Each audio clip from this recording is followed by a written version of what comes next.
ಮಾನ್ಯ ಮುಖ್ಯಮಂತ್ರಿ ಸಿದ್ದರಾಮಯ್ಯ ಸರ್ಗೆ ಮನವಿ ಮಾಡ್ಕೊಳೋದೇನಪ್ಪ ಅಂತಂದರೆ, ನೋಡಿ ಸರ್, ಇಲ್ಲೊಂದು ಲೈಬ್ರರಿ ಮತ್ತು ಕೋಚಿಂಗ್ ಇನ್ಸ್ಟಿಟ್ಯೂಟ್ ಎಲ್ಲ ಕ್ಲೋಸ್ ಆಗಿದೆ. ಕ್ಲೋಸ್ ಆಗಿರೋ ಕಾರಣ ಕರ್ನಾಟಕದಲ್ಲಿ ಯಾವುದೇ ನೇಮಕಾತಿ ಆಗ್ತಾ ಇಲ್ಲ.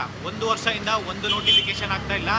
ನೋಟಿಫಿಕೇಶನ್ ಆಗದೇ ಇರೋ ರೀಸನ್ನು ಲೈಬ್ರರಿ ಕ್ಲೋಸ್ ಆಗ್ತಾಯಿದೆ, ವೋಟರ್ ಕ್ಲೋಸ್ ಆಗ್ತಿದೆ, ಮತ್ತು ಟಿ ಶಾಪ್ಸ್ ಕ್ಲೋಸ್ ಆಗ್ತಾ ಇದ್ದಾವೆ, ಪಿ ಜಿ ಕ್ಲೋಸ್ ಆಗ್ತಾ ಇದ್ದಾವೆ, ಲೆಕ್ಚರರು ಮೆಂಟರ್ಸ್ಗೂ ಕೊನೆಯದಾಗಿ ವಿದ್ಯಾರ್ಥಿಗಳಿಗೆ ತುಂಬ ಅನ್ಯಾಯ ಆಗ್ತಾಯಿದೆ ಸರ್. ಸ್ಟೂಡೆಂಟ್ಸ್ಗೆ ಸಫರ್ ಪಟ್ಟಷ್ಟು ಬೇರೆ ಯಾರೂ ಪಡ್ತಾ ಇಲ್ಲ. 1 ವರ್ಷದಿಂದ ಯಾವುದೇ ನೇಮಕಾತಿ ಆಗ್ತಾಯಿಲ್ಲ. ಈ ಕೂಡಲೇ ನೀವು 1 ಲಕ್ಷ ನೋಟಿಫಿಕೇಶನ್ ಅಂದರೆ 1 ಲಕ್ಷ ವೇಕೆನ್ಸಿ ಫಿಲ್ ಮಾಡಬೇಕು. ಕರ್ನಾಟಕದಲ್ಲಿ 43 ಡಿಪಾರ್ಟ್ಮೆಂಟಿಂದ 7,76,386 ಖಾಲಿ ಹುದ್ದೆಗಳಿದ್ದಾವೆ. ಈ ಕೂಡಲೇ 1 ಲಕ್ಷ ವೇಕೆನ್ಸಿ ಫಿಲ್ ಮಾಡಬೇಕು.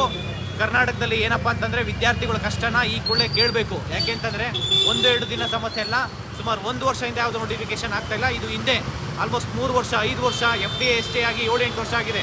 ಟೀಚರ್ಸ್ ನೋಟಿಫಿಕೇಶನ್ ಆಗ್ತಾಯಿಲ್ಲ, ಪೊಲೀಸ್ ಡಿಪಾರ್ಟ್ಮೆಂಟಲ್ಲಿ ನೋಟಿಫಿಕೇಶನ್ ಆಗ್ತಾಯಿಲ್ಲ. ಆಗದೇ ಇರೋ ಕಾರಣ ಇದೆಲ್ಲ ಈ ಒಂದು ಎಕೋಸಿಸ್ಟಮ್ಗೆ ತುಂಬ ತೊಂದರೆ ಆಗ್ತಾಯಿದೆ.